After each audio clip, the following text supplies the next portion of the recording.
এই বছর মারাত্মক শীত পড়বে আমাদের বাংলায়, যেখানে বর্ষাকাল শেষ হয় জুলাই আগস্টে, কিন্তু এখন সেপ্টেম্বর শেষ হয়ে অক্টোবর চলে এলো। বৃষ্টি থেকে রেহাই পাওয়া যাচ্ছে না, বরং অতিবৃষ্টি, মেঘভাঙা বৃষ্টি, ধস, হড়পাবানে হিমাচল প্রদেশ, উত্তরাখণ্ড, উত্তরবঙ্গের মতো পাহাড়ি অঞ্চলগুলো সম্পূর্ণ বিপর্যয়গ্রস্ত, যেখানে কলকাতাও পুজোর আগে পুরো ভেসে গিয়েছিল এই বৃষ্টিতেই। সামনেই অপেক্ষা করছে আরো ভয়াবহ বর্ষার পর এবার শীতও ভয়ঙ্কর পড়তে চলেছে। পড়বে হাড় কাঁপানো ঠান্ডা, গোটা ভারত কাঁপবে এই ঠান্ডায়। এর কারণ লা নিনা।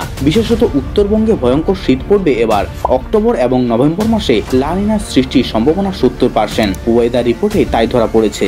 এবং লা নিনা একটা জলবায়ুগত অবস্থা। পৃথিবীর একটা বড় অংশ নির্ভর করে প্রশান্ত মহাসাগরের তাপমাত্রার উপর। এই মহাসাগরের জলের উপরিভাগ ঠান্ডা হওয়ার প্রক্রিয়াকে বলে লা নিনা। এর প্রভাবে অতিবৃষ্টি বা তীব্র শীতের দর্শন পাবে পুরো পৃথিবী। আবার প্রশান্ত মহাসাগর উত্তপ্ত হয়ে গেলে তাকে বলে এল নিনো, যার ফলে প্রবল অনাবৃষ্টি, খরা, তাপপ্রবাহ হয়। লা নিনার প্রভাবে ভারতের জাঁকিয়ে ঠান্ডা পড়তে পারে এই বছর।